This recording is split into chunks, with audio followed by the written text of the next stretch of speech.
Good morning to everyone. Gagawa tayong puto cheese, guys. I have 2 tablespoon na butter, milk butter. And then may egg tayo ng isa. Imimix lang natin nito. Ihalo. Yan.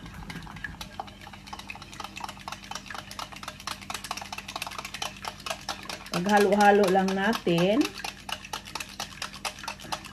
yung butter at egg. Yes. And then, ang sunod natin gawin, yung ganito guys, drain. And then, i-mix natin lahat ng dry ingredient. That is 1 cup na flour, 1/4 na sugar, nasa sa inyo guys kung gusto kami, and 1 teaspoon na vanilla powder, of course, and 1/8 teaspoon na salt, and then 1 tablespoon na baking powder. Ihalo lang natin yan guys. And then dahan-dahan natin lagay dito. And then halo. Ihalo natin ulit. Parang hindi siya magbuo-buo. Yan. And then mag-additional tayo ng water. Gumamit tayo ng 3/4 cup na water. Idahan-dahan lang nating pagbuhos. Hindi lang madalian. And slowly. Ganyan lang guys ang natin.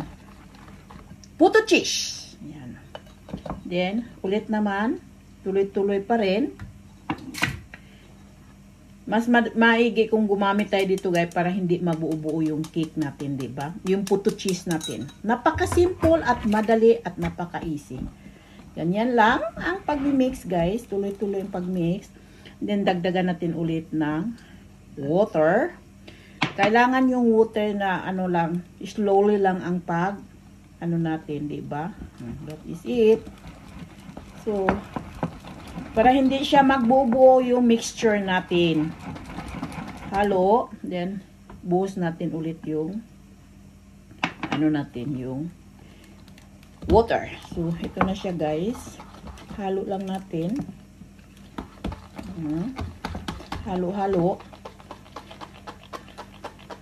And lagyan natin kaunting yellow food coloring, not much.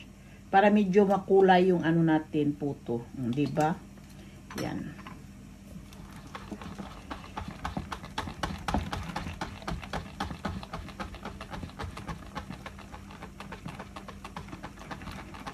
So, that is the mixture now. So, naka-mixture na guys. Nahalo na lahat.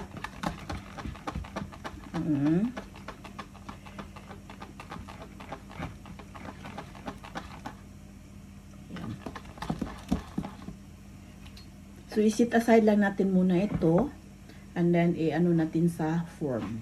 Natin gawin, yung puto cheese, ilagay natin sa form, guys. Yan, ready na siya. Ilagay natin dito.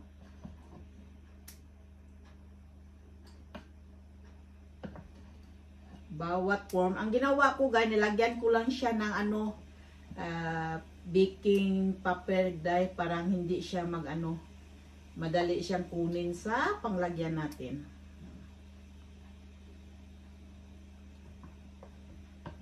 Tingnan natin kung ilang magawa sa 1 cup nating mixture. Yan.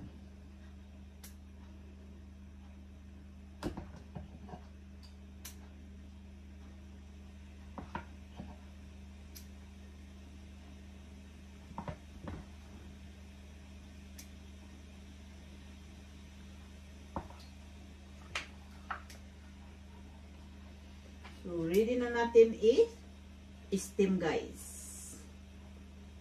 Steam na natin guys. So, ilagay natin sa steam form dito. I-steam natin. Nagagawa tayo in 1 cup na natin, nagagawa tayong 10. Pero nasa sa inyo na papaano natin yan, ganyan. So, that is it. Ito na siya guys. I-steam na natin. The water is boiling. I-add natin yung puto cheese guys. Yung puto cheese. Then, i-bake natin, i-steam natin in 15 minutes.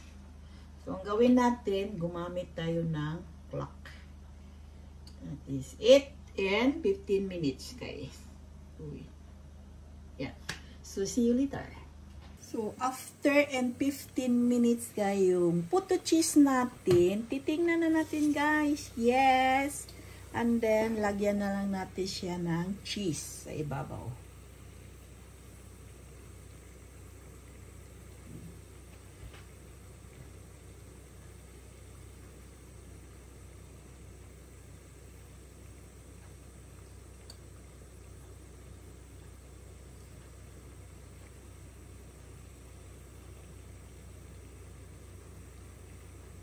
And then, takpan natin within 2 minutes para ma-melt yung cheese natin, guys. This is it. Yan, makikita niyo yung cheese, puto cheese natin, guys. So, ipa-melt natin yung cheese natin. So, that is it, guys. It's done. Nagme-melt na yung puto cheese natin, guys. That is it. After and 15 minutes. Yes, my puto cheese is done. Cheese natin, guys. Kunin na natin. Hindi lang siya ngumiti. But, kiribel na siya, guys. Yes. Napakalambot siya, guys. Yan.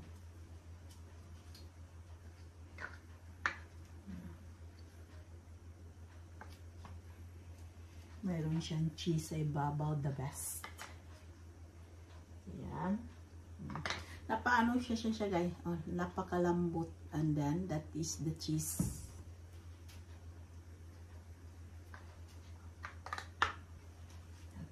Cheese natin. Napakalambot siya, guys. Yeah. Tingnan mo, guys. Napakalambot ang ano natin. Yung mixture, yung puto cheese natin. Yan. Tingnan natin, guys. Oh. Yum, yeah. Promise, napakasarap siya, guys.